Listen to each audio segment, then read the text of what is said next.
Siapa lagi yang pergi hari ini? Sebagai dokter, saya sudah kehilangan 2 sejawat dan 2 perawat selama setahun ini.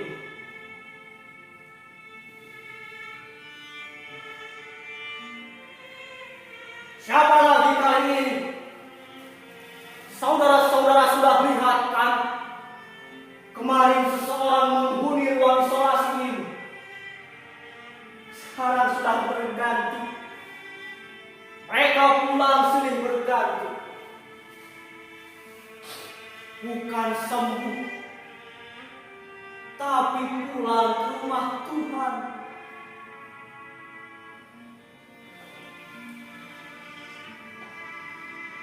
Akankah dia juga pulang? Sebagai dokter, saya tak bisa menentukan nasib seseorang. Dokter hanya sekadar menemani seseorang menjalani takdirnya. Itu kata Hippocrates, bapak para dokter dunia. Soal benar atau enggaknya, ya hanya saudara-saudara dan Tuhan saja yang lebih tahu.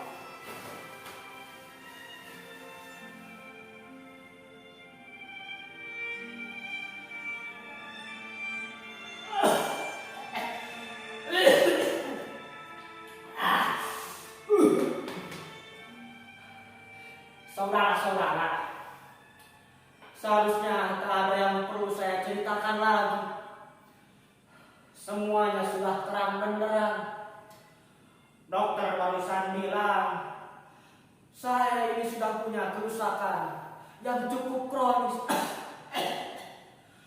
Nah, itulah pertanda paru-paru saya sudah rusak. Katanya, ada plek hitam yang cukup lebar, kemudian berujung pada jurang yang bolong-bolong. Ya, permukaannya jadi tidak rata. Bahkan untuk kembang kempis saja itu mustahil, sulit sekali.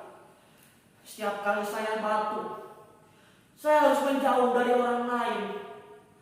Karena pada saat kondisi itulah virus yang ada pada tubuh saya ini akan menyebar. Makanya dokter menyarankan bahwa saya itu harus diisolasi.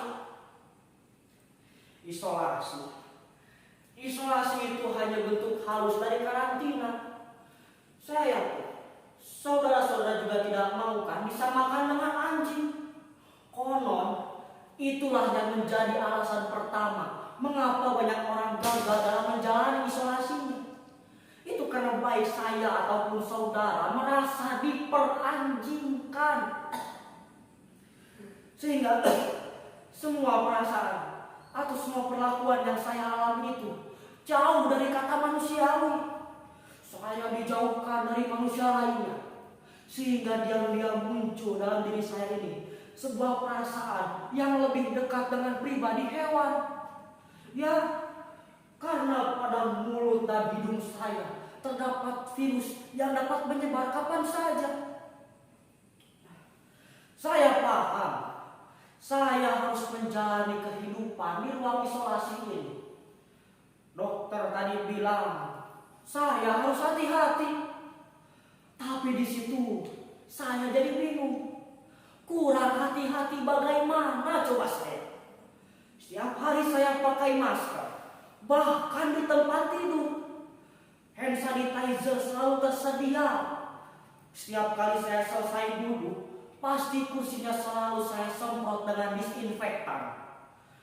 Bahkan setiap saya selesai menggunakan toilet umum, saya semprot, bahkan saya sendiri sampai pengap. Nah, yang jadi masalahnya, bisa saja kan ada orang lain yang tidak menjaga jarak.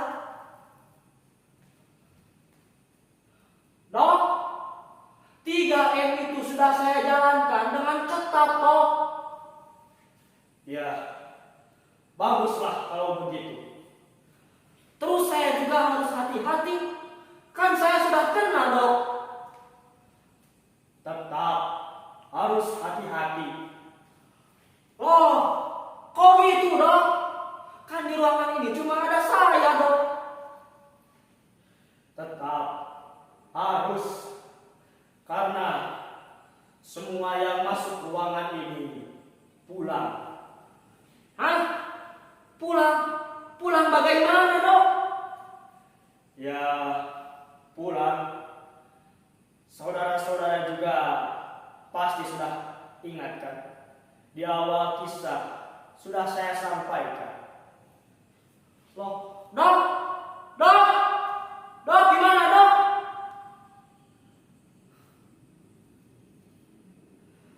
Begitulah kata dokter.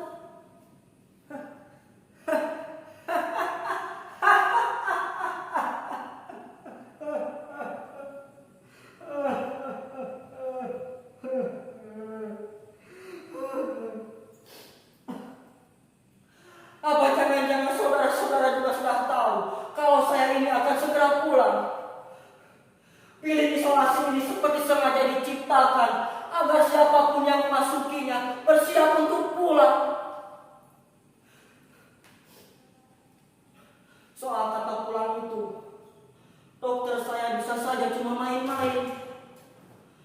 Barangkali memang karena tugasnya hanya mendampingi saya menjalani takdir saya.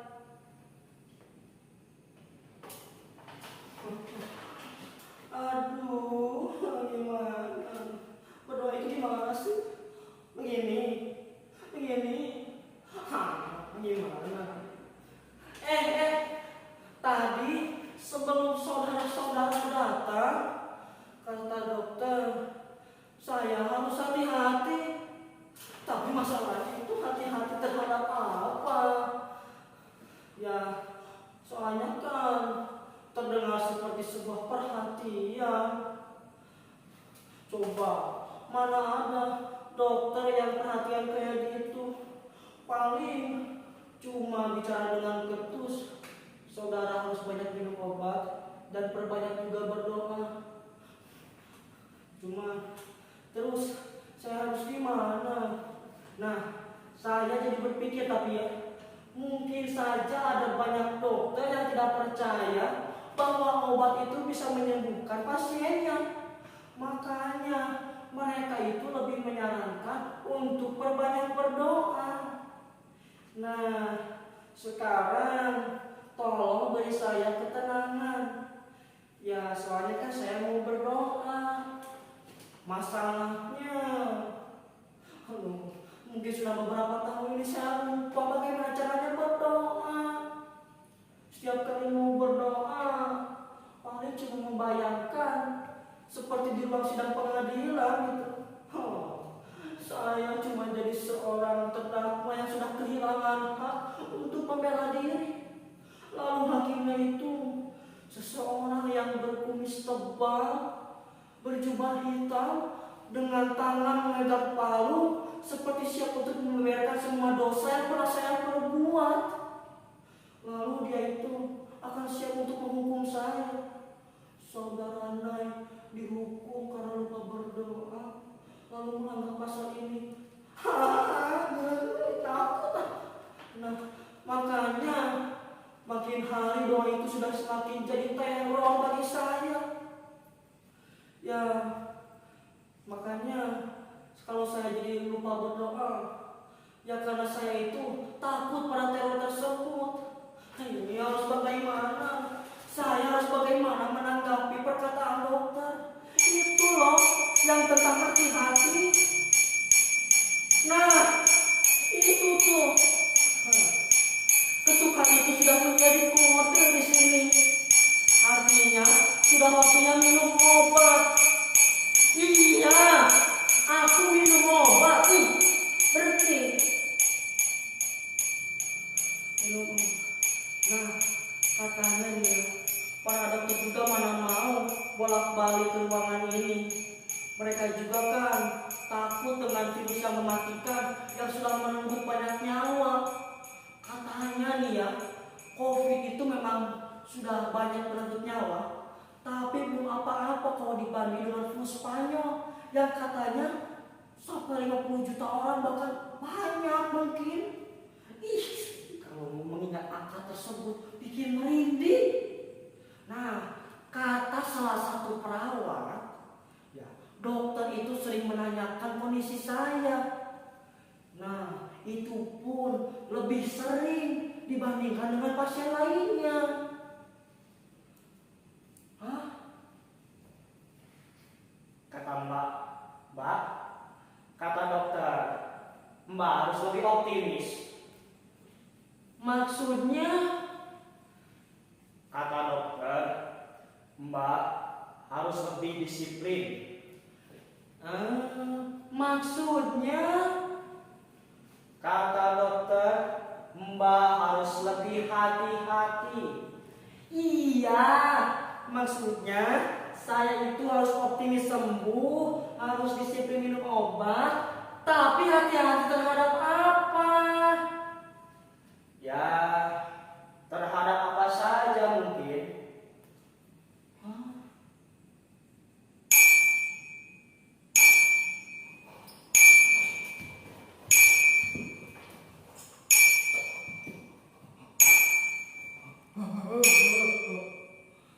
Saya tahu, pasti saudara-saudara menganggap saya ini sudah gila, kan?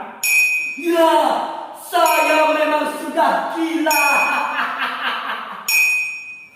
Bayangin, tuh, lihat tuh. CCTV itu memantau saya 24 jam. Saya sebagai pasien COVID yang awalan, kalau harus jadi kelinci percobaan. Cuma di kolom inilah saya merasa aman, terutama dari intayan para dokter di ruang pengawasan sana. Padahal untuk apa itu semua? Saya ini kan cuma salah satu dari jutaan orang yang dipaksa menghuni ruang isolasi. Kenapa? Untuk apa?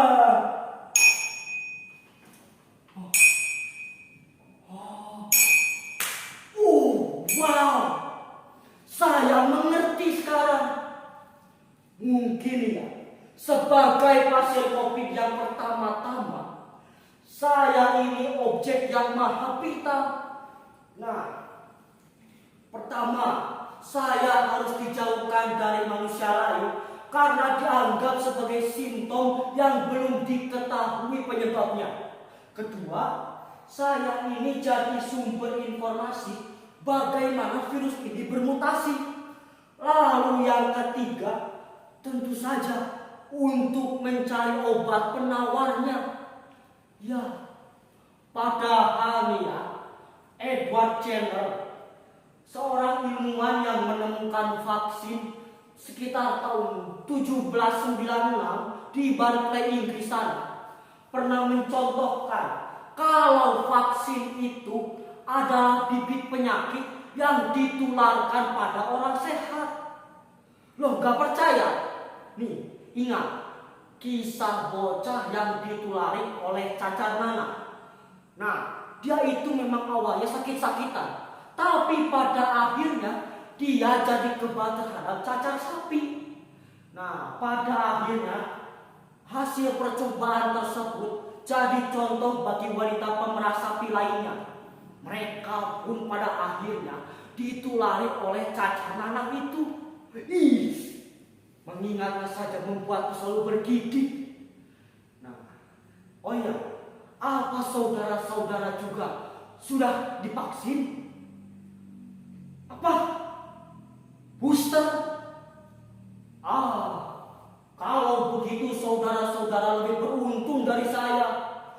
Dulu, waktu awal Maret 2020, waktu pertama kali COVID diberitakan ada di Indonesia, mustahil kita bicara soal vaksin. Waktu saya berobat ke dokter saja itu mereka malah pada bingung. Ujung-ujungnya saya cuma diberi paracetamol dengan sedikit vitamin.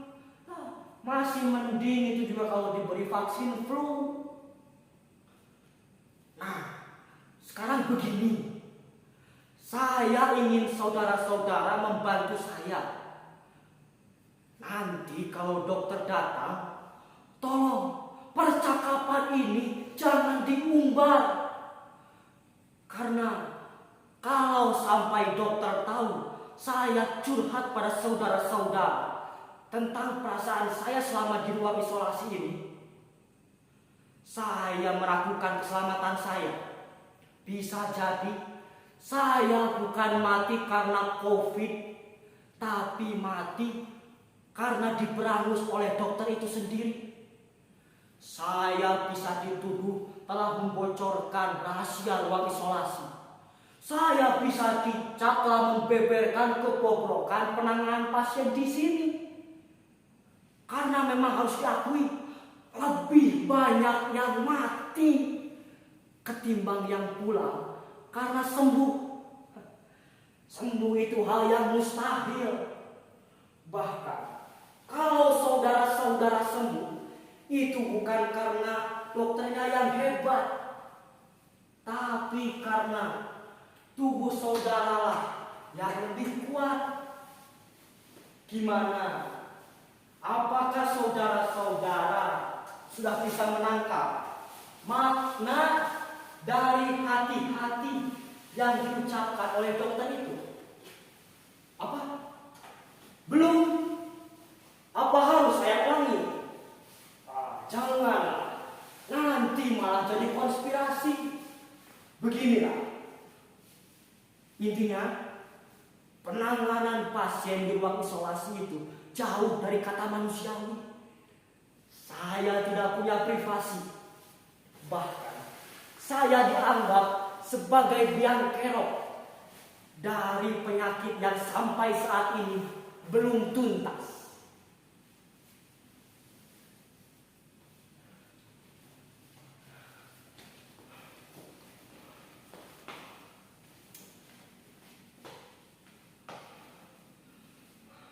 Saya sudah peringatkan, hati-hati kalau bicara, apalagi di media sosial. Sekarang rumah sakit ini menjadi sorotan hanya karena seorang pasien ruang isolasi yang melarikan diri. Padahal sudah kami bilang, hati-hati. Sekarang apalah daya saya seorang dokter di tengah kekacauan ini. Semua menjadi kacau. Satu dunia menjadi heboh. Padahal kalau saja saudara itu demam, saya beri obat demam. Kalau saudara batuk, saya beri obat batuk. Tapi kalau COVID, mana? Obatnya saya belum ketemu kan? Kacau semuanya.